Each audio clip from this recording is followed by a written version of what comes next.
PC and cloud, plus all the latest titles from Game Pass and PC Game Pass. You know, in fact, Henry, we've already seen the brand new game mode reveal for Forza Horizon 5, hide and seek at the top of the show. And remember, that launches on September 10th on Forza Horizon 5. But first, it's over to Charlie.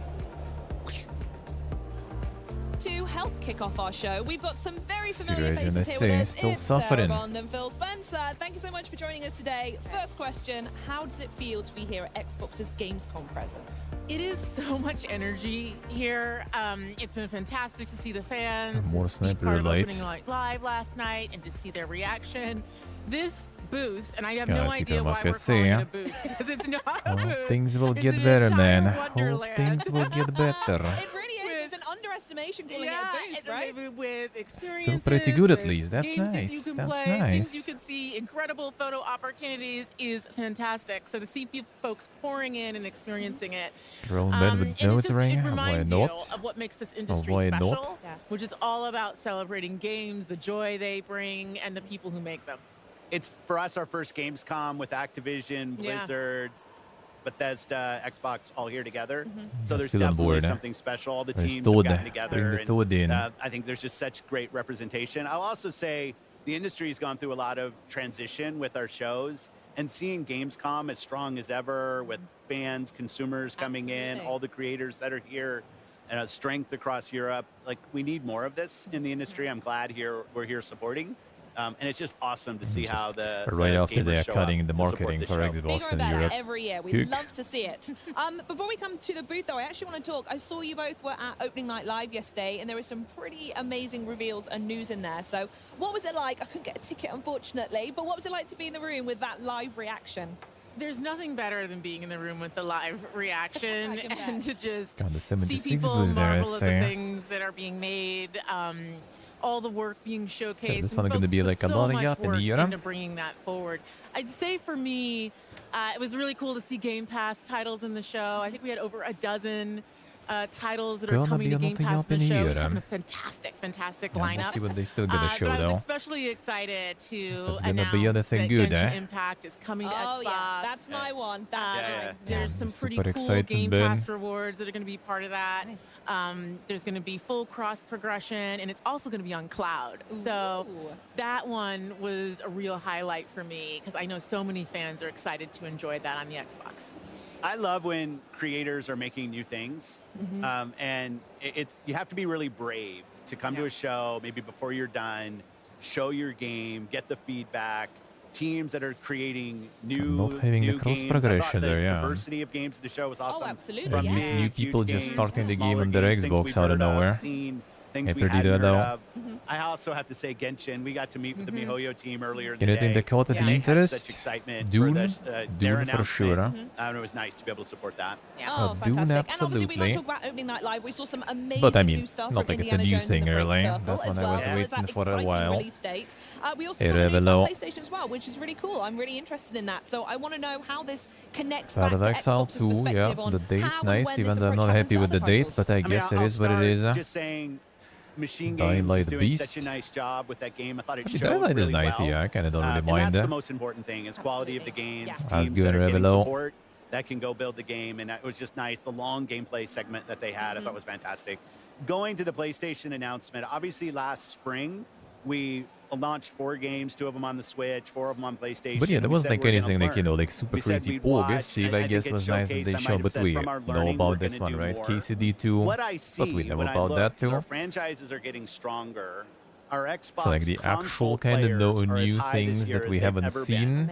So I look at it and I say, But okay, like our nothing player really, numbers are you know, going like up for the console platform. clicks right now. Our franchises are So I as guess strong there as was they've nothing ever like, you been. know, super And we crazy run a poke that I will business. be Like, like, it's definitely this true I inside of want. Microsoft. The bar is high for us. Molyneux in terms of showing up, yeah, that delivery was that we have to give interesting. back That to the was an company. interesting one Because we get a indeed. level of support from the company The that's farming just amazing horror in game, what yeah, we're it was able to like go looked do. interesting, just not exactly So my I look jam at this, though, I how can guess. we make our games as strong as possible? Our But that was platform kind of continues to interesting. grow, both on console, on PC, and on cloud. And I think it's Cedar just going to be a Musk, I say. strategy Yeah, that I think works it's a for good us. thing. And the last thing I'll probably say is I think as an industry right now, there's No, I like think there's that's a a lot of good pressure thing. on the industry. It's been growing for a long If I time, wanted and it now all. people are looking for ways to grow. And I think that us as fans, as players of games, we just have to anticipate there's going to be more change in how some of the traditional ways that games were built and distributed. That's going to change. That's going to change for all of us. But the end result has to be better games that more people can play. If we're not focused on that, I think we're focused on the wrong things. And the result is needed. The problem is, like, I'm not so sure if it's going to be more polished or it's gonna be lovely. Now back to the booth. with more issues just because the scale is so huge. Sneaking some pictures with devs at Frontier, Sega, and GSC Game World. So I want to know, Sarah, specifically what it's like to be working with our partners here in Europe and what kind of evolution we can see from these partners. Still down. He needs a jacket. The partnership we have with here in Europe is fantastic. We have over 2,000 partners in EMEA. I mean, maybe he's from, you know, like a really hot state and everything. So for him, whatever is going right now is nothing. Hey, Jonalo. We've got over so he doesn't mind having some jacket on and stuff. And it's just been great to walk around, to see what they're doing. 2 Point Museum for Sega Europe. We've got the Stalker 2 team, GSC Game World. 2 Point stuff I kind of don't really over the last couple of years. Too much about. I feel like you played one of them, you played almost all of them, unless they're going to change the formula a lot. We just walked over and checked out Winterboro, which is the a very, very game. special. They look so cute. I'm very excited for that one. And so it's great to be able to grow here with the partners that we have in Europe. Amazing. And it also comes, as well as the amazing support you've got for local devs, is there's such a huge play base here in Europe as well. Yeah, absolutely. So what kind of special stuff are you seeing from us over here? I mean, Europe's always been really important to Xbox. It used to be we treated this almost solely as a PC show. Well, I'm old enough that I remember we used to kind of take E3 and just show it again. Like, this was back when we didn't really treat Gamescom with the respect that it deserves. Then we were focused more on PC. Now what we find here is putting our games on PC, on console, really matches to the diverse player base we see in Europe. Like, some of the strongest franchises on PC are from here. You have great console support. So the most important thing for us is to show local support for creators, to put games in the hands of people. One thing that's great about Gamescom is you can come and you can play the games. You can feel what it's like to play Stalker or Vessel of Hatred but again, from Diablo. That's like, something we've already seen before. Nothing new. And I think that's something special about this show, and it's so accessible to so much of Europe. I just love that we support it the way we do. Yeah, absolutely. And with the sheer scale that it demands, as well as you were saying earlier, Sarah, absolutely. With our little city here. Yeah, the little city that we're building. We're the mayors. So I want to speak a little bit more on hardware, as we've gone over it a couple of times here. Since I've not spoken to you since the showcase at all, which is criminal in and of itself, but we saw the 3 new options for the Xbox Series X and S. So I was wondering if there's a little bit more information we can share about that. Well, pre-orders are starting today. Yes, Sarah. All right, get yours in. To be honest, I think he's always in the jacket now, isn't he? We also have some very cool I don't think him being ever just in the short, for example. And for holiday and the rest of this year, some very cool console wraps that you can get to adorn your console as you may choose. Christmas list sorted then. Thank you very much, Sarah. Okay, console options done. We're going to hear they'll be coming just in time for Call of Duty Black Ops 6, which is amazing. The white plastic, white plastic is not really practical. Oh my goodness me, it was just the campaign from Raven, I thought was just awesome. Oh, absolutely fantastic. Talking of games, I do want to know though, what are you going to be playing? Is there anything you've got your eye on? Last year we spoke about Brotato, and I wanted to give you an update, and everyone at home, that I have now 100%ed Little Kitty Big City, and it is quite possibly the greatest game of all time. But yeah, is there anything on your material backlog the Xbox is made out of, the controllers? Well, the controller is actually the old, at least, Xbox Ones, and they are like that plastic actually is fine. That plastic lasts for decades with no change. Aura coming, we have Age of Mythology, Flight Sim 2024, Deus Ex Hello. looks incredible. Like the 360 controller, I was still using a year ago. Stalker 2, like it was drifting already, but it was working, and that plastic was still, you know, like not yellowed. It wasn't like, you know, like getting like super like dirty or something, or nothing unwashable, I guess, you know, let's put it that way. Fan, so Vessel of Hatred, and that coming up. Yeah, the fact that Vessel so that one was actually really solid. And now I got the PlayStation 5 one, and a year passed, and the D-pad left already dead. Nice controller, yeah, very good. We'll have to duo for that one. That sounds grand. Yeah, love it. Perfect. Phil, anything for you? Bent to stick on yours, I see. P3 on Xbox Live. People can see what I'm playing. A lot of Diablo. 4 right now. My rapid fire rogue. I was just like drifting a bit, and before the move and stuff, I was like, well, you know, might as well just get the new gamepad already. So I'm not taking that one with me. And I got the PlayStation 5 one, and yeah, 1 year after, the D-pad left is dead. And I'm not like, you know, like using it that much. Like I literally played like very few games with a gamepad, and I'm like not really aggressively using it, you know, not like, you know, smashing or anything, and it's just D-pad is gone out of nowhere all of a sudden during Dragon's Dogma. And the only thing you use left D-pad in Dragon's Dogma is basically to scroll in the menus and like help for your pawn. Done. Like, it's not like that hardly used. Like when it broke, I still continued playing without even like feeling it much. It's weird, yeah. And kind of a single-player type co-op game. It's fun. I think a couple months ago, High Water Hello, was a game Gastamoni, that's how's really life? good. Like I love when I get a list of games from creators and teams I haven't seen before. The black plastic normally is like more optimal like though. Like it's 15 of way them. more, I you play know, them, and my vote's just like anybody else's like vote in terms of where they rank. friendly for the regular But that's fun. usage. Lot of Like great white games, one is lot like, you of know, kind of new more beautiful, things, sure, things that have been around for but a it's while. not something for regular use. And I'm here, so I'm not doing it. Because it's just collecting all the dirt and stuff. In Starfield, I'm looking forward. I've been asking for. And if you're playing it for a while, then it also can get like, you know, like yellowed and stuff, especially with the sun involved. But I mean, usually that kind of gear doesn't live long enough for plastic to become like yellowed or something. 5 is over there. Yeah. The game I cannot put down. Absolutely adore it. So if they've got something new cooking, I That's desperately what need it to is. see it. Yeah. So excited. Well, thank you so much for joining me. Thank you so much for the chat. Please enjoy getting your hands on our lovely Flake on the City black here. laptop. But Undisputed Well, I goes mean, here yeah, because true. if But like on the you, white one, me, I would you've see been like eyeing I up like those some new like dust consoles, and then everything buckle there up because we it's want like, to you know, help the you win mechanical now, one. over to Bex. And saying that easy to clean it without, you know, disassembling all that stuff, and I can be arsed with all the travels. But that would be noticeable on the white one even more, to be honest. Any buggy hype for Starfield then? No, not the buggy itself, really. Like the best one is like, well, actually this Xbox, like the black kind of stars one, that might be actually good compromise because it still does kind of look like, you know, it's not dust, it's not chips, it's, you know, it's the stars, dude. Check out the rules and all the info in the chat. And best of all, good luck. So your buggy hype, not so sure. And I would say nothing else really, nothing else. Just start them. Yupping. Some new wheels that have been inspired by Dallas Maverick star. Yeah, tomorrow I'm gonna obviously miss this one, and I don't think I'm gonna miss much. Blessed by the GOAT himself, Michael Jordan. So let's have a look. A buggy hype? Not really.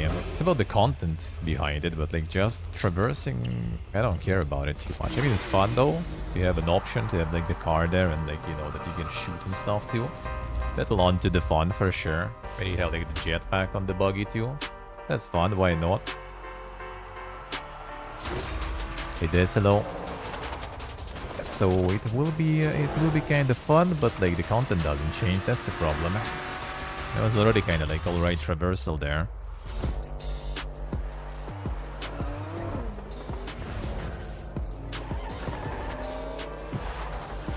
Now return to Savage Breath. Welcome separated, I see. Done some vehicle specific content. I mean, they probably will, but they sure didn't like show it, you know.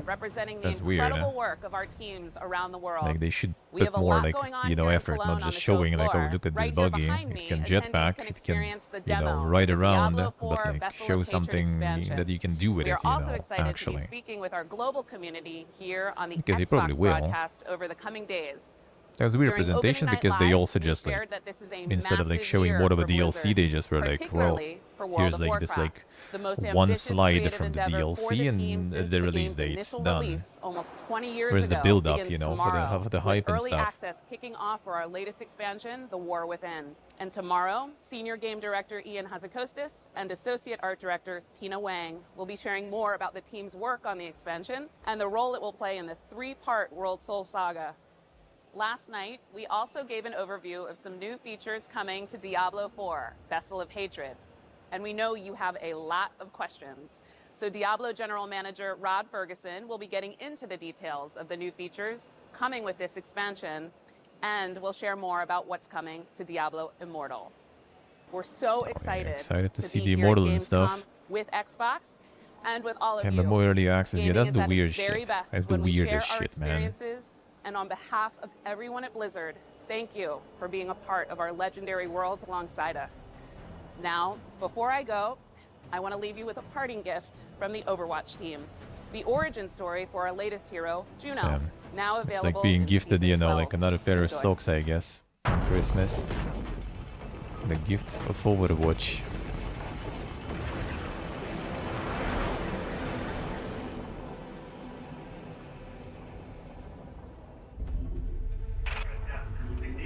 And the socks already have holes, yeah. At least I guess it's like the movie stuff. That might be alright at least. I just need a minute. It is so hard to say goodbye to the only home I've ever known. I understand, but the colony isn't safe anymore. They even doing the cinematics on the budget nowadays already. So let's get you on your way to your new home. Next stop, Earth. Initiating boosters in 3, 2, 1. Control? Our sensors indicate an external issue. External? Follow protocols and you'll be fine. But you have to hurry.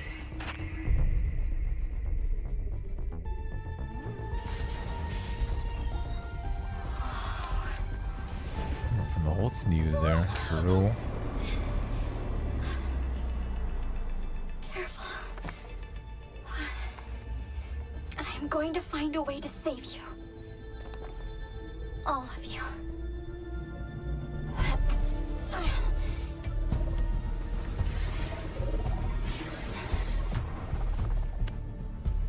I think I see the problem.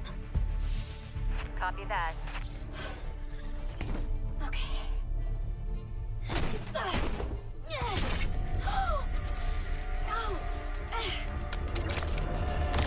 Sounds like a good idea. No.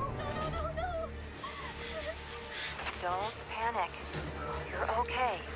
I am definitely not okay.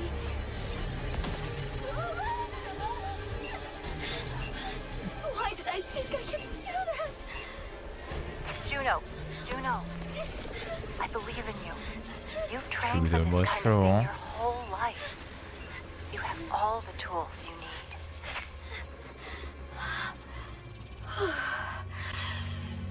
Okay.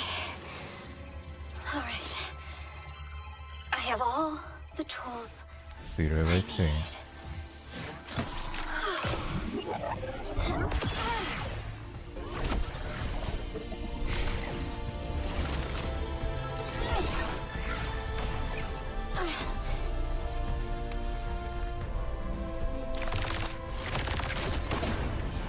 Control.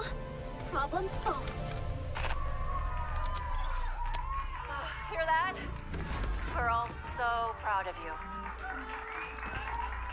I want you to live a long, happy life on Earth, sweetheart. Always remember, I love you.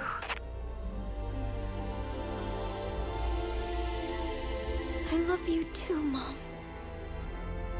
Wasn't time for the ship. Okay, Earth. Here I come. Not relying on the Giga Boots there. Attention, unknown craft. Halt your approach and identify yourself. It is too late to halt. I'm coming in very hot. Who is this? This is Overwatch. I am tracking your trajectory and will have someone meet you. For my records, where did you come from? I am from Mars, and my name is Juno.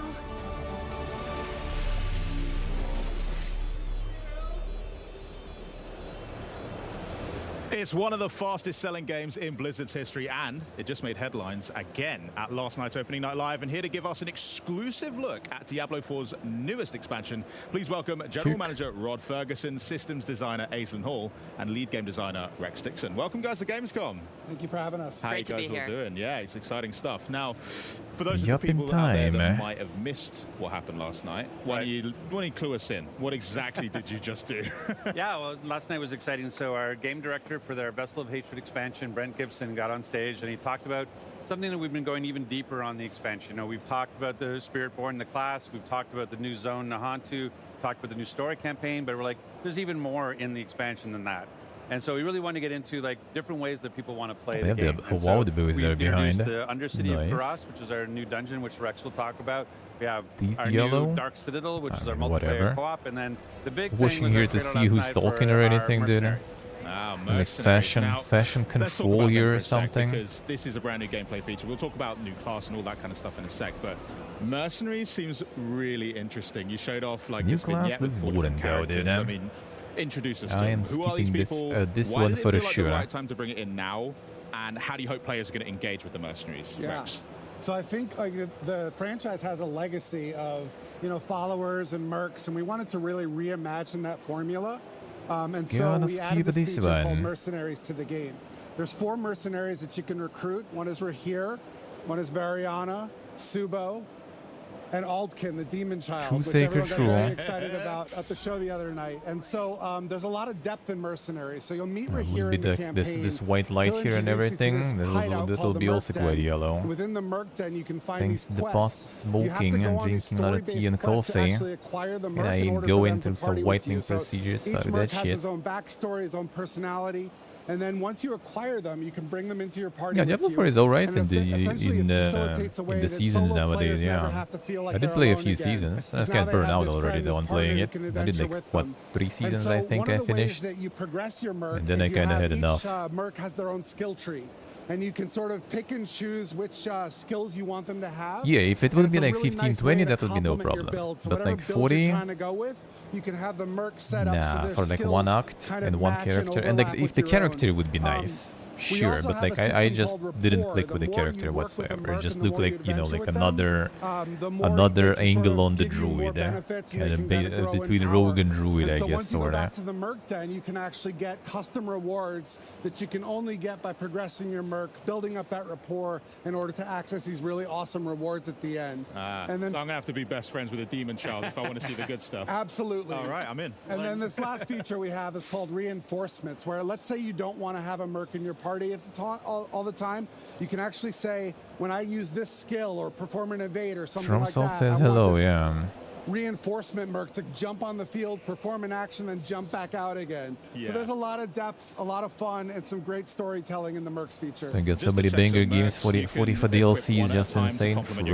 But you can access all of them and try them all out, see which one works like 44 expansions, yeah. Mix and match your combo, so you can have 2 Mercs, and one is your main Merc and one is your reinforcement. 40 is dank. 40 is dank, man. Sick. Yeah. 5 things happening, because there wasn't enough on screen already. I agree. Yeah. My friend's gonna be getting the expansion though, but he still does like for me personally, 3, 4, because all the seasons. And his daughter is introduced in the campaign flow, and so I kind of like associate myself with him because I'm a dad as well. I got 2 boys. Right. But also, like, I have a but problem yeah, I'm gonna be skipping though. I'm gonna be skipping the next one though. At the expense of my defensive skills. And so here later probably will when I have it. Which actually when I'm in the mood. Increases your defensive buffs. And so I actually and it's in general for me with games and the action RPGs too. It's not like the Diablo bed in that sense. And in that sense, it's just more like the RPG kind of, burnout sort of. Which is just crazy. Yeah. And I love playing I'd rather probably wait for Path of Exile and try to restore my state, so I can be actually kind of excited again about it. I mean, the Demon Child. I think it's such a unique character in our world, and that explosive power, and the fact that it has the sort of the 2 sides, the human side and the demon side, is really cool to sort of complement the variety on the battlefield. Okay, well you've picked 3. I'll take the one left over. Subo. Yeah, I'll pick Subo. I mean, who doesn't love a drunken archer, really? I mean, that's Exactly. You know, Thank you. Well, that sounds like a lot of fun, but now, as promised, why don't we cover some behind-the-scene looks at the making Diablo 4 Vessel of Hatred. Check this out.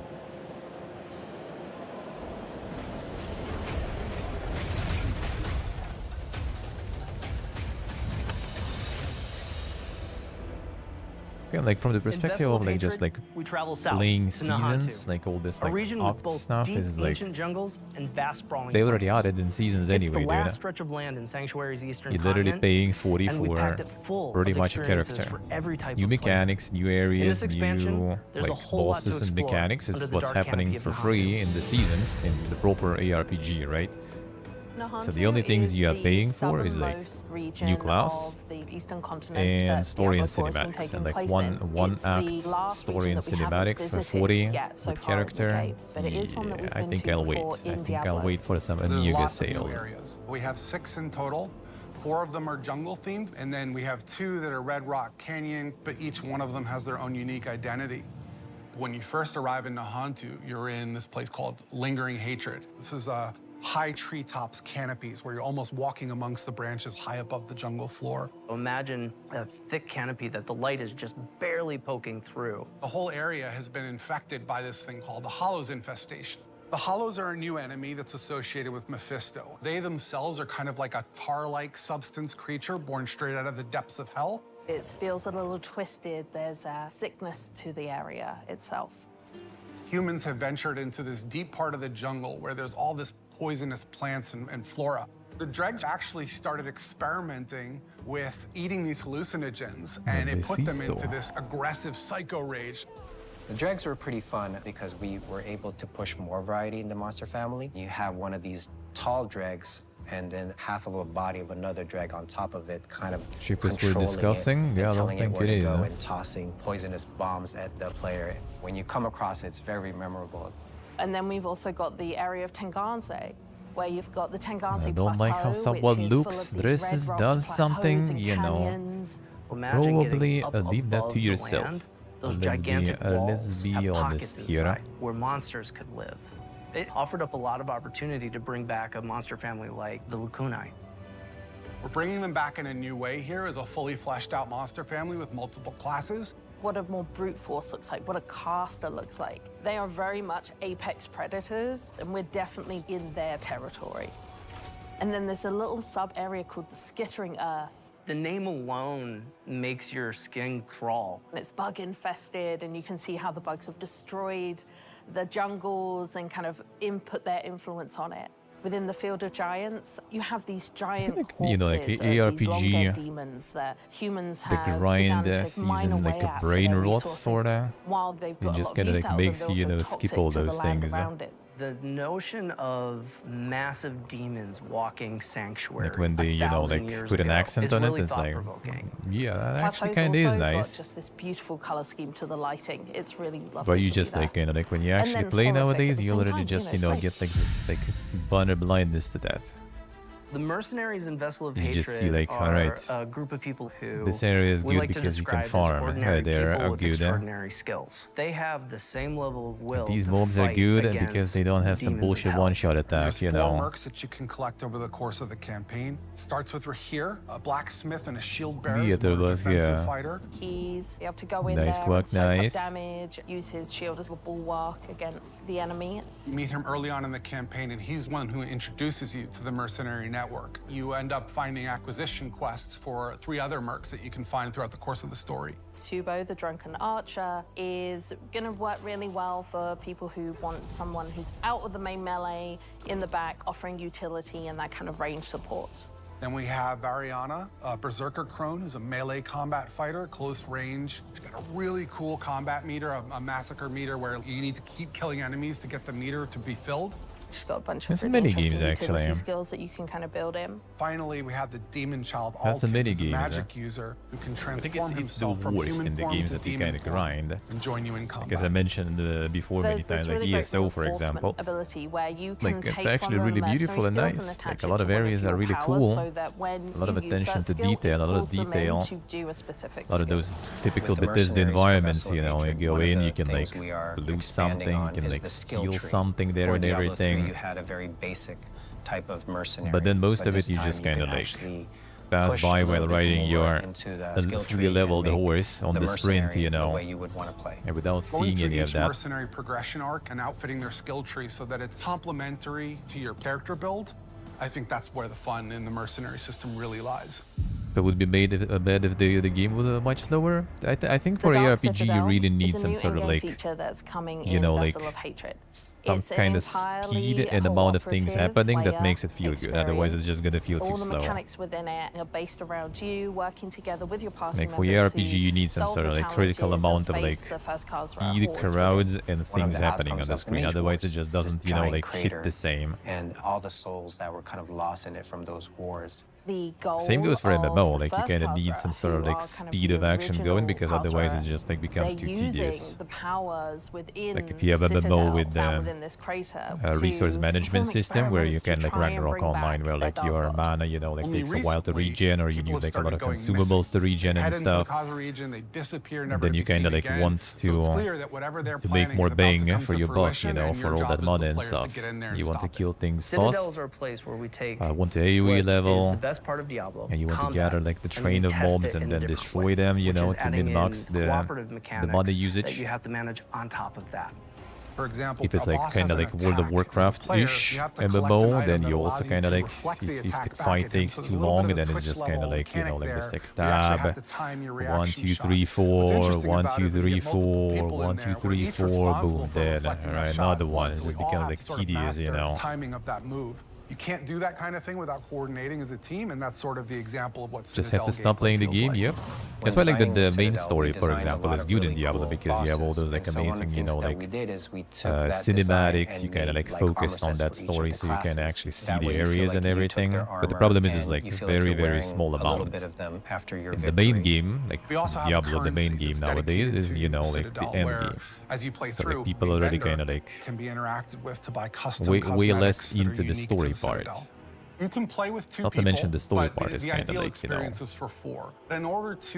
minuscule amount compared to what you're gonna play in the end game. And then you have stuff like Path of Exile, right, where you kind of like, it's free, and you have that end game already there, and it's well polished and it's good. So like, do you want to play this like 70, 80 bucks plus 40 bucks for expansion just to play like, you know, this like 10 hours of, you know, the story? To see all the little hidden I don't know, depends. That the team has fit in. There's interesting things to find and see and discover around every corner, and it's just a really great experience getting to explore Nahantu. I better look at it since you're fighting for your life most of the time. That's when it's nice to have like this like intro, right? When the boss intro and stuff. That is kind of good.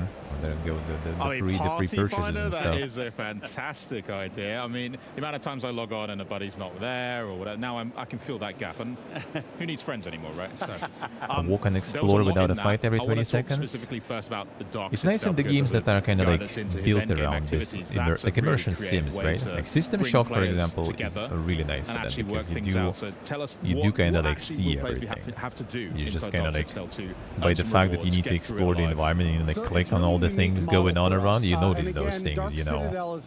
That's nice. And we're doing more in Vessel of Hatred to push players through the campaign and then into the end game, where we think some of the best content is. So Dark Citadel will require at least 2 players to get through, and requires a lot of communication between players to overcome challenges. Every week there's going to be updated rewards, so there's always a reason to go back and do it again, because there's going to be some new stuff in there, including one very big fan requested feature, which is our Scroll of Retempering. So no more bricked items. You'll be able to the date for Gothic remake. Oh, that's not going to be there. That's not going to be here. So I know everyone's very excited about that, and Dark Citadel is the best place to go to get that. Excellent. Well, there is a lot in that, but it isn't the only the redemption just walking and riding around the world. That's what I did, and then I burnt out and stopped without actually doing the story and stuff ever. We're also going to be launching Season 6 which I guess is whatever. Vessel of Hatred. And Season 6 is going to have a ton of content that's bespoke. It's totally separate and unique to Season 6, and it's going to be free for all Diablo 4 players, which is awesome. Nice. We're going to be talking a lot more about the details of the content of Season 6 in the coming months. Embedded but there's not into going the to season just be new content coming in Season 6. Like, Alongside will you be able Season to 6 just still and do the Vessel of seasons, no Hatred, problem? we also have major character progression updates coming when to you Diablo don't have 4. it? I'm going to have to ask for some Like, will it be just like the area is not available and what else you got? you don't care really, so because if like you're familiar hell or you've tides and played stuff, they Season happen 4 in Loot different areas, you Reborn, don't give know a we did shit. a lot of Dungeons, itemization you don't give a shit. changes Like, that how kind is of this gonna fundamentally go? altered a lot about How how you're will this playing the go? game and how you're getting rewards. I wonder. The scope of the character progression changes that are coming in Season 6 are it's the True, same. save, Like true. it's the same grand scale. There's a lot of changes coming to character progression, a lot of improvements coming. I'd love to talk a little bit about the goals and also a little bit about Don't even start some it. Paragon changes that are coming with the character progression updates. Yeah, so really when we were thinking about these changes, we took a bird's eye view and we wanted to think about how can we make put the power in the player's hands of how they want to interact with the challenge that Diablo 4 provides in the game. We wanted to make sure that you could opt in to your challenge level that you're comfortable with so that you can set your own pace in any activity throughout all of Diablo 4. And so we've applied, basically, you know, if you've played Season 4 Loot Reborn, or you've played some in Season 5, you might be familiar with the Profane Mind Cage. That's an item that allows you in the Hell Tides to up Probably the not level of around the here, monsters, though. up the difficulty, but you get more rewards as well. And we've kind of applied that philosophy throughout all of Diablo 4. You can kind of opt into your own challenge and then get more stuff because of it. Sick. And then alongside that, we also have a lot of changes coming to Paragon. We wanted to add depth and choice to the Paragon system, but we know that it's pretty daunting for some people, right? So we wanted to make sure that while we were doing that, we weren't increasing the complexity, right? We want to make sure that it's still very, like, that it's an approachable thing, but there's a lot of cool stuff you can do with it. And I could go on forever and ever and ever about this for hours. But we're going to have a lot more details in a developer live stream on August 29th. We're going to have a campfire maybe they chat kind of make where it we're on going to be purpose. talking So it's, all well, I about mean, the yeah, first of specifics all, of this these also things. should be kind of for I'm kids and absolutely everything buzzing to too. see it. I mean, the best way to phrase it is Yeah, like even what though Season I'm not 4 so did to sure Loot, actually Season 6 will which do to progression. Excellent. And which the is thing the too, level, right, just go back to the the Party level, Finder, not like the there's level, things the that people look at, like what's part of the expansion, the what's age, not. Party the Finder age is rating for coming to the Diablo game, actually. not just to the Probably expansion. shouldn't be And a lot what's of great about kids it is there. not only can you access it through the social But yeah, menu probably that you also can kind of see, or made you a can little access like through your remote shorter wheel. table so you can don't actually like sit access there it for from the too map. long, you know. So when you The say, oh, sessions I'm are going to go short. do this dungeon, you can say, and list it as a party And that then people can Genelo. join me in this dungeon. So it's a feature that's going to apply to the 16 entire plus, game. all right. Excellent. Yeah, and I should also mention, in addition to Dark Citadel, we have another mode that we're bringing to the table, which is called Undercity. And Undercity is a time dungeon where you want to beat it before the timer runs out. And that mode has modifiable rewards. So you get these things called tributes, and depending on which tribute you use, you can modify and scale your rewards with the difficulty. It's a really cool mode. People We're really nowadays, excited. And dude, one of the on reasons we built conventions these for two sure, modes they can get is fucked this hard. concept of new ways to play. Right? People Like love our game, conventions, they love conventions Nightmare are Dungeons, serious they love business, Whispers, man. They love Hell Tides. But what we really want to do is make sure we have There's gonna enough be like canvas people, so you know, that like, every user can find well, something that is that uniquely maybe suited to not them. always happens, And but that's what I New assume in Ways to Play Germany is it all might be about. actually, because I don't Me and my hear any friends, like, we you know, just like love being able to have a giga bit of blasting choice, sounds which in the is background. really fun in Infernal But Hordes yeah, in the they current might be season, for actually example. controlling, you know, Being like able to tailor the noise exactly levels how on the messed booths up and we want stuff, this you level to know. get is really fun. And So they the fact that it's control getting applied to more the aspects age of Diablo ratings and is- everything. That's awesome to hear. But between now and the Season 6 launch and Vessel of Hatred, what other activities can players get up to whilst they wait? I mean, really, it's jumping into Season 5. They You know, say like we you were say, talking yeah. about, Season 5 continues the pace of Season 4. You can level up really fast. It's very exciting. The Infernal Hordes is a great new mode. Which is like, fun. Yeah, they don't care, you know, like, maybe like in the basically it's sort of a stores horde you can mode still where wave like after buy wave are something coming at maybe you. in You can some go and store, fight you know, the just Fell like you Council still to can get like your rewards from that. But that's really the buy big like some thing. And cigarettes just or even if you something haven't being played through the underage campaign yet, in that's some one of the nice places. things about on the Vessel of Hatred But like this is that kind of like, you know, it is a continuation of that story. So where Nayrel the left at the store end next of to the police game, station, you let's can put pick it that that story up way. and They get to probably continue ain't gonna play. So risk if you haven't it. played through the campaign yet, now's a great time. And I would be, you know, I have to also do the pitch, right? Like, Go like on. It's an awesome time to pre-purchase the expansion. And if they get caught, they're gonna get fined, and that's probably gonna be quite an annoying fine. Quite a big fine. And the tiger that'll follow you around and pick up stuff for you. But with last night, we actually added 2 more. Where not only do you have angel wings that we had before, we added demon wings last night. So if you've already, so if you've already pre-purchased, you'll get your demon wings. They're coming or they're there. But it's a good time. And then we actually added with the deluxe and the ultimate edition, we've actually added 1 month of ultimate game pass. So if you haven't jumped in yet, or if you want to add an extra month onto your subscription, pick up the game pass in there. The pre-purchase, and you'll the get value, an the additional value last there. night. I watched the show, got back to my hotel room, and there was my code for a month of ultimate. So it was awesome. Now you got to find some other they games. Still have deluxe and ultimate edition for DLC too.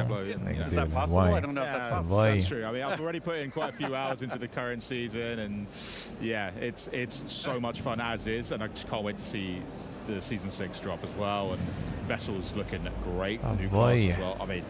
Thank you so much. I don't know what else I'm going to play in the meantime. You guys have just killed all my free time. Well, it's great. When it's the nice thing is we have a demo deck on the booth here. Here we have the whole Hantu corrupted, temple, and it's actually got a 20-minute demo of the Spiritborn. And what's great about it is you go in and you can pick whether you want to be a gorilla type or a centipede type or a jaguar type or an eagle type based on the Spirit Guardians. But then when it sort of clicks in after you played it for a little bit, like, wait, these aren't 4 different classes. This is one class with this amount of variety that I can apply to it. Stormtroopers so playing you Diablo can go there. in and double down on the Jaguar, like my shirt says. Like, if you can be a Jaguar, be a Jaguar, right? Like, but you also can be. You can mix and match. You can be half centipede, half gorilla, and create really cool mixtures and unique play styles. And so, it's really exciting to watch people get their hands on. This is the first place that, outside of press and content creators, people have been able to play, and it's been fun just to watch them play. Well, half centipede and half gorilla is a disturbing image to end on, but, thanks a lot. You're going to stick around because we need to talk about that. Rex, Aislinn, thanks so much for joining us. Changing gears now, though, we are, for those of you who have been counting down the days to September's Diablo Immortal major update, we've got a sneak peek at the making of Immortal's hellish bosses, including the rebirth of the Dark Lord of Terror. Don't you guys have phones?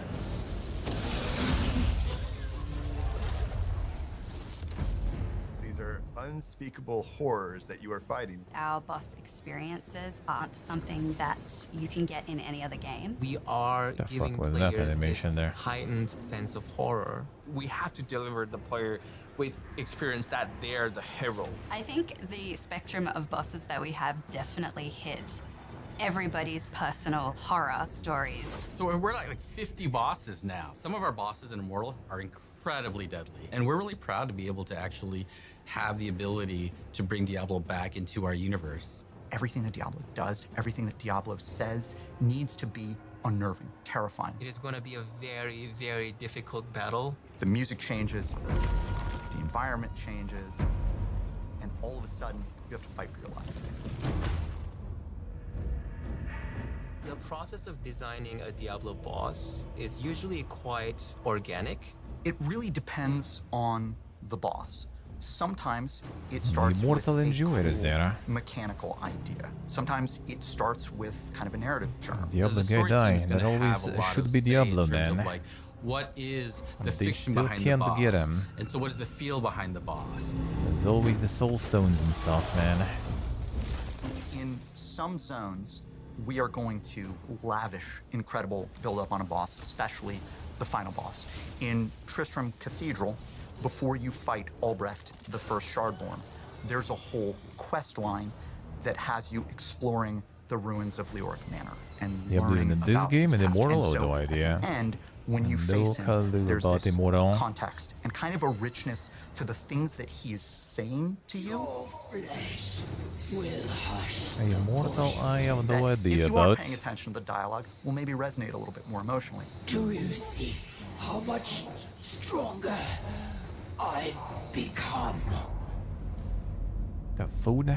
Nej, det är inte på phone gaming whatsoever though. Down and how they feel the battle should go, then they get all that together and then it gets passed off to art. Nobody got when it time comes to for that. designing a Diablo boss, there definitely is a long list of visual elements that we go to. Spikes, demon horns, rotten skin, decaying skin, burnt skin, different diseased skin. How do we stretch the skin out to make it look really uncomfortable? We take different parts of the body and then we twist them in very uncomfortable, awkward ways. We love using different humanoid bodies and then almost melting them together.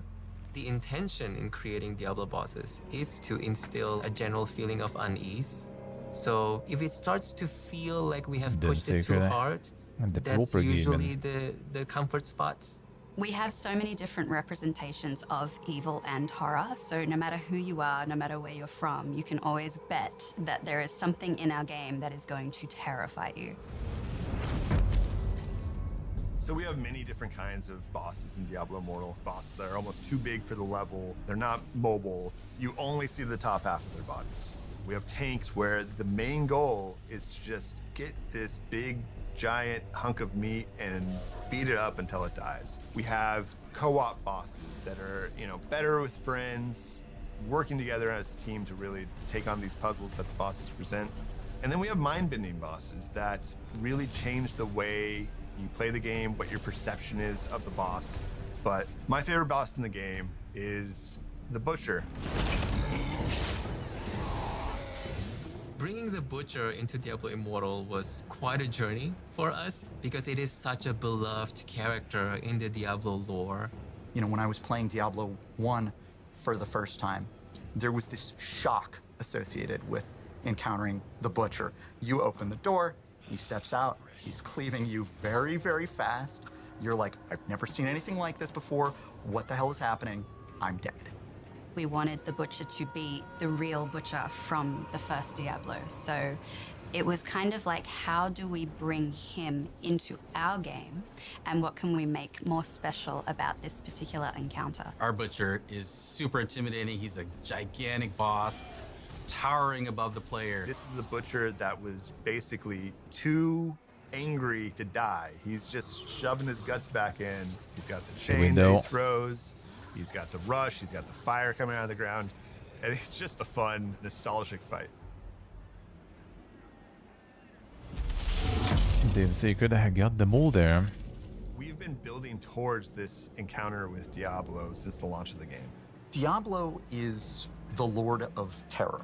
His food and drink is the fear of other beings. He has this very recognizable silhouettes with his giant horns on his head and also down his back. He has this very intimidating smile that is signature to Diablo. Diablo having a World Stone Shard means he's entering the nuclear age. He is now walking around with a weapon of mass destruction to bend reality, to perhaps create new realities. The whole team is excited. It's electric. Getting to bring back Big Red and then unleash him not just on one boss fight, but on an entire zone, on Sanctuary itself. This Diablo is going to deliver a very epic experience, as good as any other Diablo games. It's going to be the best Diablo ever. I said it here first. It is going to be possibly the most difficult battle in the game ever. Unless you will a bunch of gemstones, then it's gonna be a walk in the park. Well, they're called Lilith's Mightiest Warriors, and I'm not just talking about our guests here, but joining us once again, this time to tell us more about what we just saw. We've got Diablo's GM, Rod Ferguson, and please welcome Diablo Immortal's executive producer, Pei Wen Yao. Hi. Thanks so much for joining us, Pei Wen. Thanks for having me. What the hell was that all about? Are you kidding me?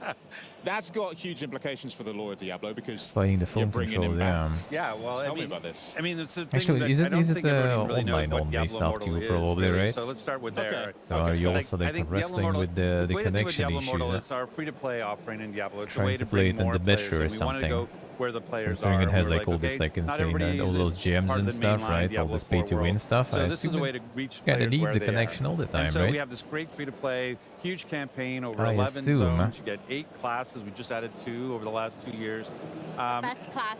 The best, yes. So The best class. With, Okay. with the Blood Knight and the Tempest, our new classes. And so it's really an exciting time. And so the story, the campaign, which is, again, over these 11 zones, is basically you're Yeah, the working Blood with Knight Deckard was Cain at to beat least this kind of demon like, Skarn. why Now, didn't they on what's happened something is like this that takes place in between 4 instead Diablo of like 2 and another Diablo druid 3. sword, eh? So that's why Deckard Cain's still alive, and we're able to bring Diablo back. So it's a really exciting time, and this is what this whole year has been leading up to. This is the year of the Age of Unmaking. This is the return of Diablo, and they've been building towards it for like over the last couple of years now. Yeah, totally. I think you can tell Diablo is very, very major character in the Diablo franchise, and we have that on our splash screen all the time. So I don't know if it's a plan, but they always have Diablo on the splash screen and stuff, but then there might be not even Diablo in the game. Where it starts, and Diablo is very, very significant because it's one of the original antagonists. It's one of the 3 prime evils.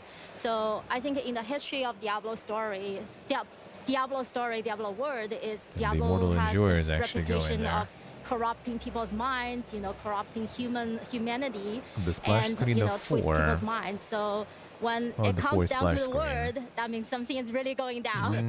Well, Lilith so what actually, does that mean for though. the people who are here at Gamescom? Do they get to experience that now, or what experience have you brought for them on the booth?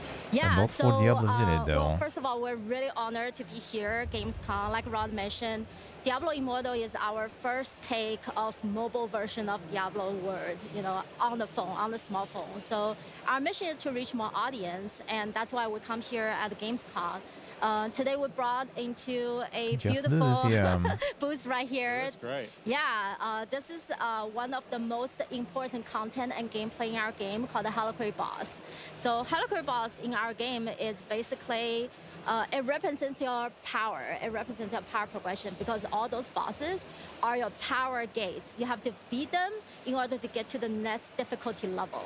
So as you go through the game, you will feel you're getting stronger, and you go into more difficulty level. You get more stuff, the loot and the dungeon and the you literally just like struggle killing stuff if you don't have like the Giga Gems and stuff dropped to you. Social, very sociable, very lifestyle kind of gameplay. So for Heliquary Boss, you can actually you can either play a solo, or you can bring your friends over there. And that's what we bring here. We built a tournament that 4 players come in to the booth and they can play, and you can just rank on the leaderboard and get awesome rewards. Yeah, you have to beat 2 bosses, so there's like the 2 phases.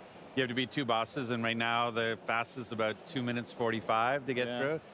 Think I got a shot? Yeah, absolutely. Yeah, absolutely. Thanks. No, I know you play a lot. That's yeah, good. That's right. But anybody can do it. But it's really interesting, like that what Paywan is talking about. There's been over 50 bosses made in this sort of these Heliquary bosses, and it's really exciting to see. It's part of the progression. So it's always fun to have these new and interesting and different types of fights to have. And the fact that it's on mobile, but also on PC. Like you can play free to play on PC today. The inflation of HP, It's a great experience. So players at like home Diablo can 3 also already still also like I think experience replaced some like right now, thousands with keys and everything there. The same game and cross progression, cross play. So tell me about then the That's the build up secret to I say. Diablo's return. What can players expect to? What kind of content can they get into right now and in the lead up to that content dropping?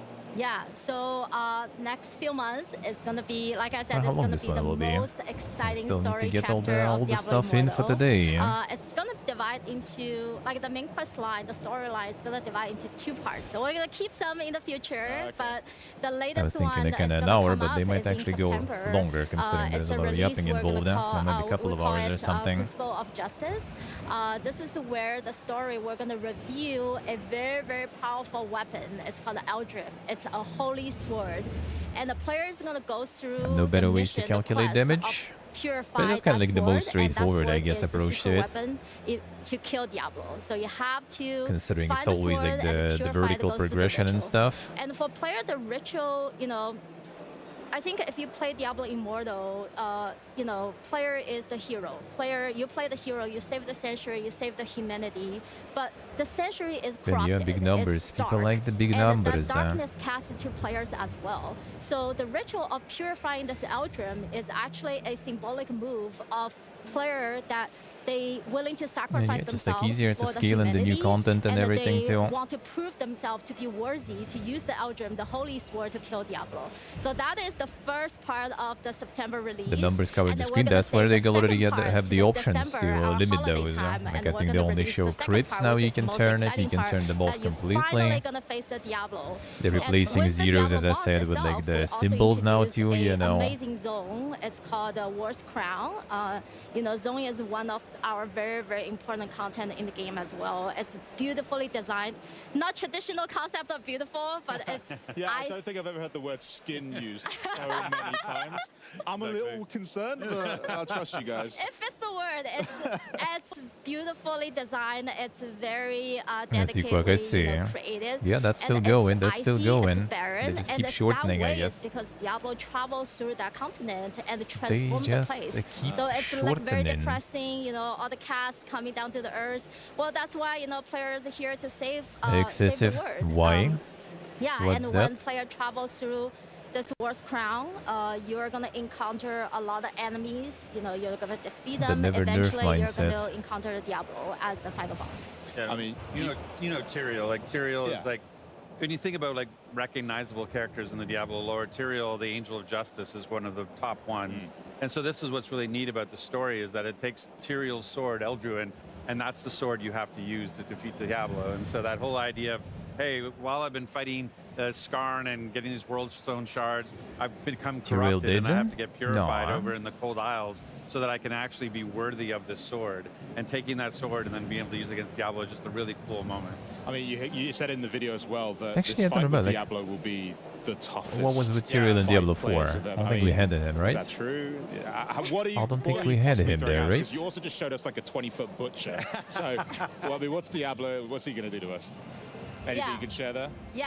Oh well, I'm gonna see how much I'm gonna spoil. In 3, I think he here, was but, fine.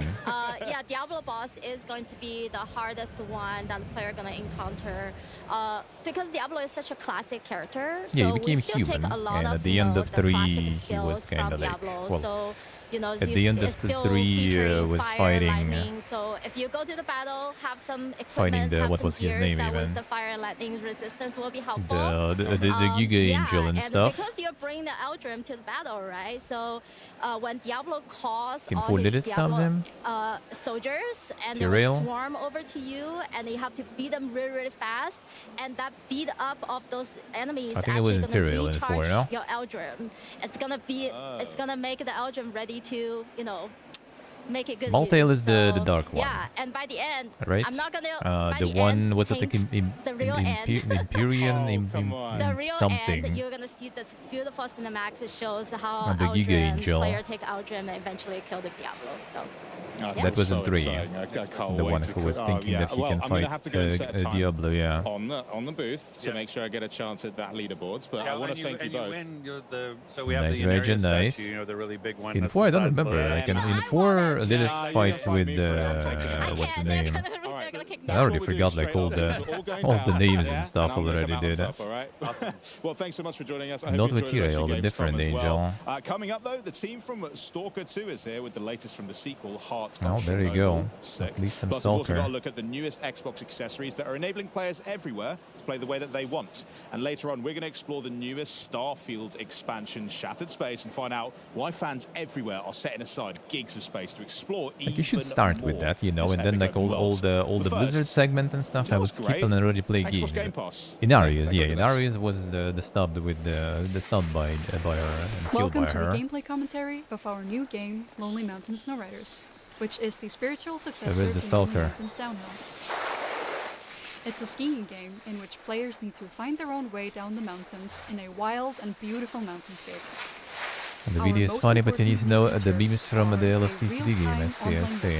Yeah, since I haven't played it even, then I also not gonna understand much Or in a competition, as well as a new trick until I system play it, that I allows guess. you to pull Yeah, we're off kind of watching awesome this looking right now. flips, spins, grabs, or Stalker super got cool downgraded combinations there, of them. yeah. We focused a lot of the development time on the controls and to make the feeling of carving down the slopes as smooth and fun as possible. Skiing is all about using the terrain in your favor. You need to gain the maximum momentum to do the longest jumps and use the best shortcuts. On top of that, You can also do tricks, ride backwards, or cross rivers and icy lakes. This looks alright, The game yeah. features 4 different game modes. The online multiplayer racing mode is all about crossing the finish line first. While in the team mode, you and your team members have to ride and do tricks Even though together KCD, to I ramp think up the so. highest score and beat all the challenges. Not on Steam You can probably also though. pick each other up after a crash and place checkpoints as a group.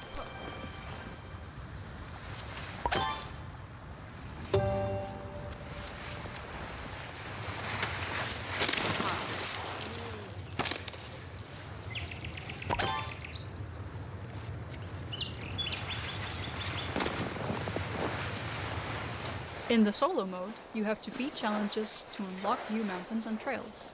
You can also try to reach the top of the leaderboards, or beat your own ghosts. This is the mode that will be most familiar to players of our previous game. And last but not least, there is the new Zen mode. Here, you can ride all trails without any kind of pressure and freely explore the mountains to find secret spots or just enjoy the beautiful landscape. Whether you're playing multi or single player, you will gain experience to level up your profile, unlock new ski types and trick poses, and a large variety of customization The depth of items. field was a little low there, yeah.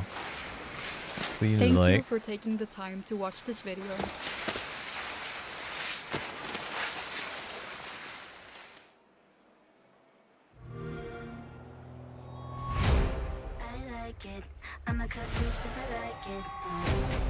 Boss time.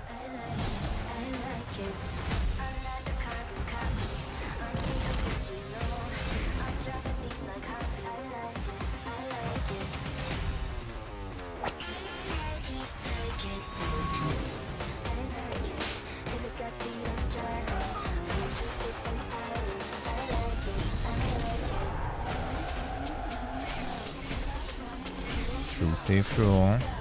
Worst case, he'll be able now to get it on PlayStation, though.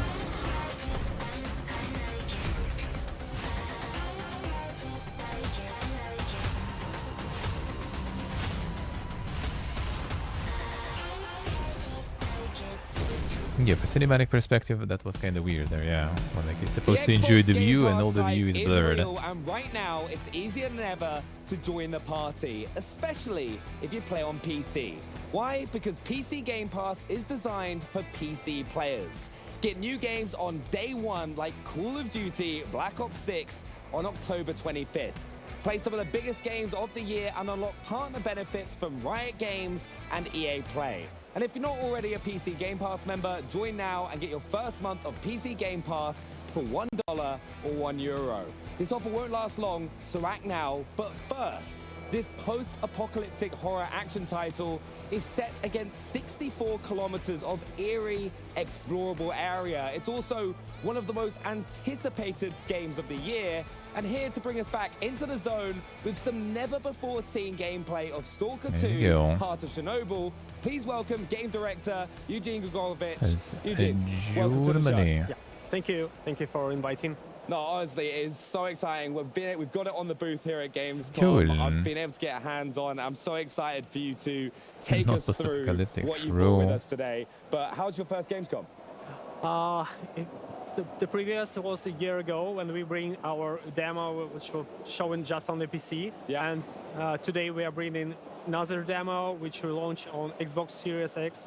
And from our experience, it's looking very good. And we are happy for what we bring here and what we get the first impression from the players and the press. And for now, I'm happy from what they are telling us about the true Slav haircut, yeah, like honestly, I got to have the hands indie on haircut with it, there. and it is so much fun. Because what we're going to do as well is we're going to hop straight into the gameplay. Time that to you're going cue the talk us Dota game through. there. So anyone watching who's excited to see Stalker 2 for the first time, if they haven't already, can see what they're going to be getting their hands on. So what are you are we going to bring the gameplay up? So we've got it on our screens. So as we go, if you want to talk us through this gameplay, so we can know what we've got coming up. Yeah. I'll take this part. So here the player is doing his first quest, and he got a scanner, a device. Player at this point doesn't know a lot about how it works and what it's for. He just gets information that it somehow recharge an artifacts that's put it inside it, and that if it got successful, it's gonna bring a lot of let's say money. Maybe something else. So at this point, players don't know what is the goal of the character, why he's doing it, and he's learning the story about your character also by doing this quest line.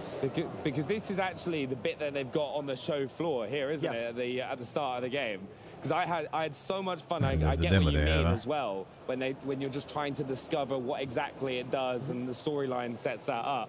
But what about the combat in the game as well? Because we can kind of see our first fight here.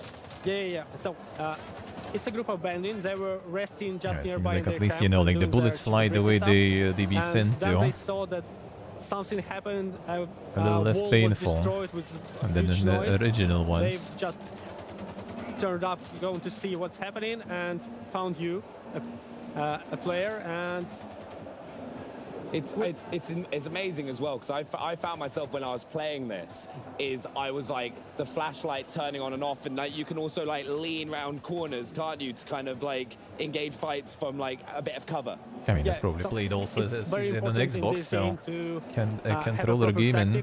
You should hide a lot. You should use your medkits. You should survive grenades, because AI is very pushing and challenging. They trying to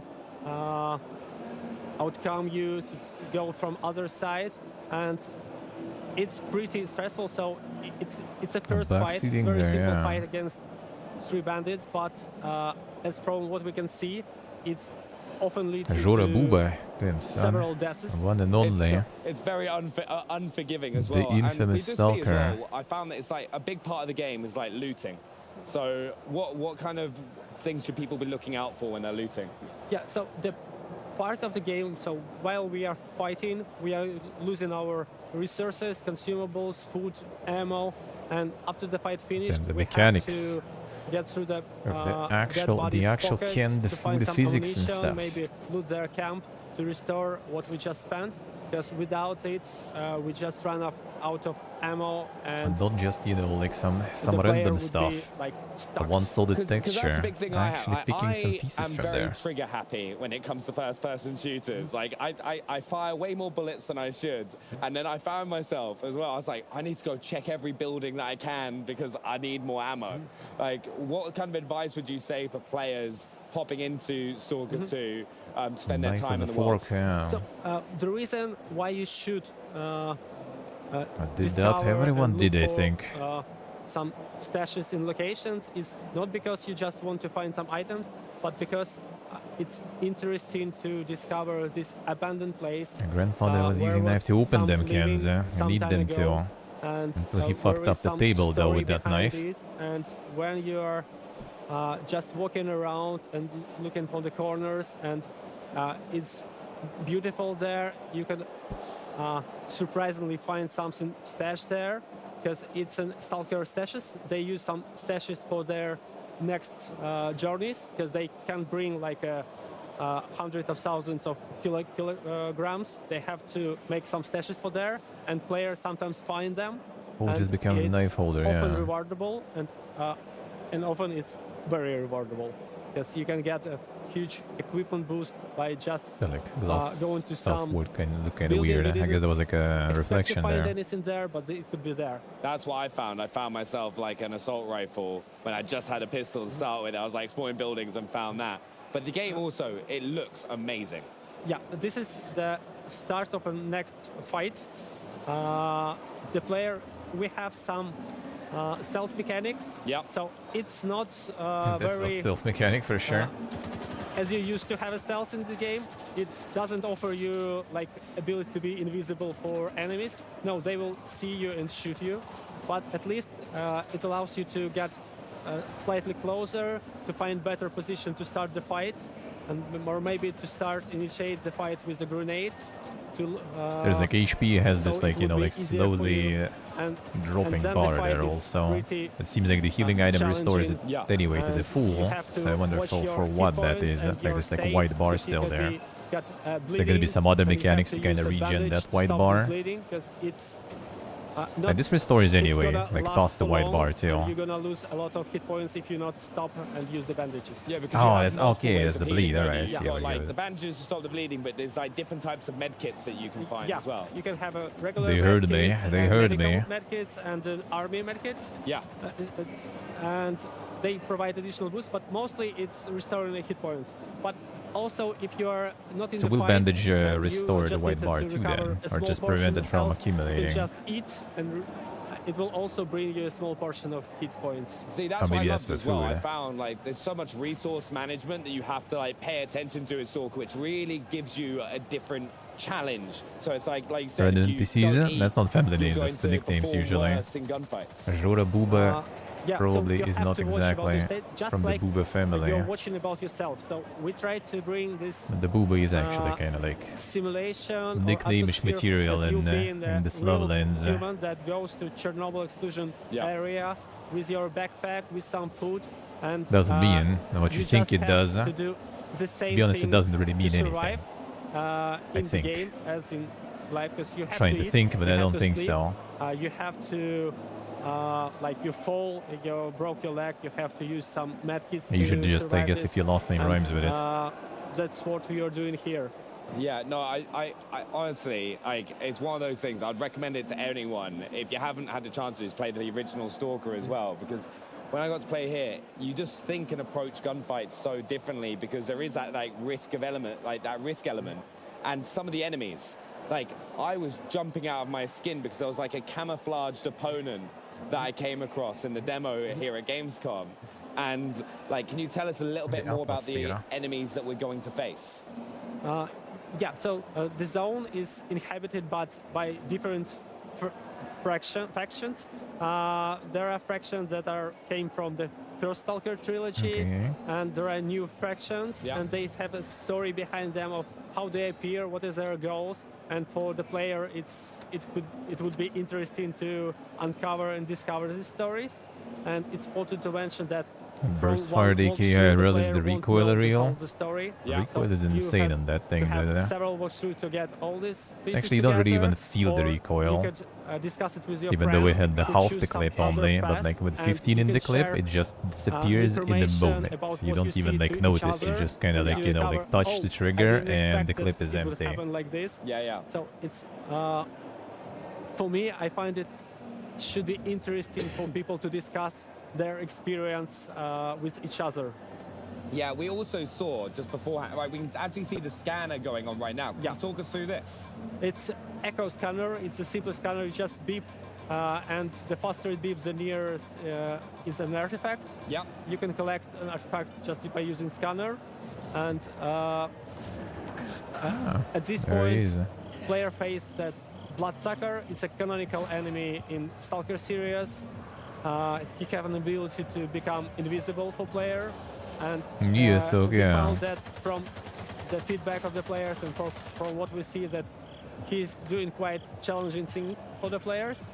And no shit. But also it's very rewarding because when you start playing the game and you start facing some challenge for the first time, you may die, second time you may die, but after this one doesn't really do that much damage, so it might be the difficulty thingy, it takes because that doesn't deal that much damage. This terrified me. Like, honestly, I was there going like, and originally probably would be gone already. Well, to be honest, they also made him like harder to kill though, so maybe that's kind of the balance thingy, so it doesn't like destroy you that fast, but it also lives longer. In this game though, there are so many challenging enemy like components, whether you're fighting bandits, whether you're like fighting these sort of enemies, and then I was like looting everything. I became like a loot goblin, where I was going into every building and just trying to find as many med kits so that I could stay alive.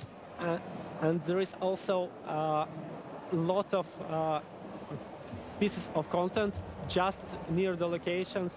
This is not a main quest. It's often not a side quest.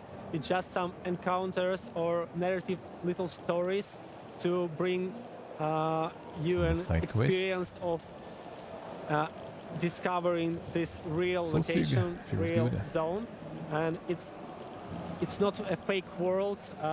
It's full of small pieces. Yeah. And for me, I find it very interesting to discover. Even if I know the game pretty much, it's still the world map is so huge. So even for me, going back to some locations make me feel, oh, I didn't expect to find it here. Oh, they bring something here also. So for me, it's also like the familiar I feel stuff. the Yeah. same wow effect when I discover something for me. You really get rewarded for spending that time to look around the world and kind of good, try huh? and find those caches. That part I like. It's going to pay dividends. So it's gonna be like still not really it's linear in that one way. of the main goal in making this game is to bring as much freedom and allow player to be as he wants to be or she wants to be, to play the role they feel that works for them, and the player could like when start the being language very has also like rude the gendered and, words. cruel, You say and player, they you can assume act he, totally not because different you in this fucking, game you know, as, misogynistic like, a or player something, who but want to be, because it's just on in the your friendly language side. that word is, So, you there are know, a lot male of freedom. gender. That's it. It's rewarding. So even being cruel is rewarding, but there is a balance. Like the game will also punish you for something. No, 100%. And I think one of the main things is for everyone who's been watching and wants to get their hands on the game, when are they going to be able to play? It's November, so it's not so much time left. And for us, we are like every day counts. We are doing everything possible to bring the To not delay it more? as possible, and I hope you enjoy it. Well, honestly, from what I played on at Gamescom, I can't wait to play it more. Push? No, it's but November. Thanks so much for stopping It's by. November. You can get Stalker 2 Heart of Chernobyl on November 20th. And of course, it launches day and date on Xbox Game Pass as well. But now to a new line of Xbox accessories, making a splash here at Gamescom. Take a look. But thank you so much. The next one was what also something poggy that was video games. Was something poggy that they wanted to show. What was that? I forgot. Leo that we're has also gonna issues watch. with his motor ability. He doesn't have access to a lot of things. There's so many disabled people that deserve a shot to be like everyone else. I want to be a part of this world. So this is my Xbox adaptive joystick. It allows her to use the controller without using both hands. It just clicked to him. This is a joystick, I manipulate the character, and this is how I'm gonna move myself. I have to recommend my friend on this thing. Like his right arm is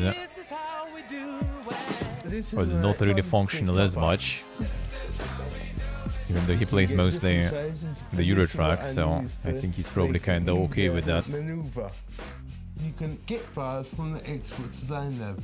Then you can go somewhere else. and Something get else like 20 other things they push. Well, Be they push yourself, design KCD, it they how you push the want. WoW. You're playing with your KCD, not Xbox Microsoft controller. push, but in general, you know. Right side, right side. With the Xbox controller assist, when he needs help, when he gets stuck, I can at least hit the gas for him. Then he can control the rest.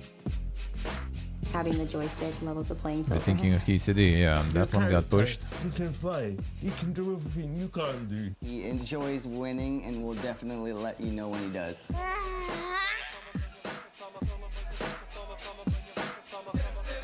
Yeah, they got that stuff really good actually. I haven't heard anything about like the PlayStation accessibility one. I think they got that one out, and I haven't really like heard anything about it.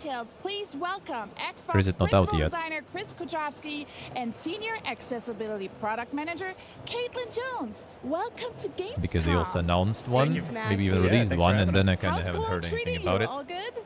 I love it here. Yeah. Amazing. First time in Gamescom. This is pretty exciting. Oh wow, first time. Okay, the full week Got ahead like the of me. whole I can't fucking wait for city you now to see already, it. like a part of So Gamescom, I man. can't I shall be able to go. the Xbox I Adaptive wish I'll be Controller able launch to is go 6 next years year, ago. man. But I you didn't hope stop there. So it sounds what's sold new in pretty the world well. of Let's gaming see. and accessibility?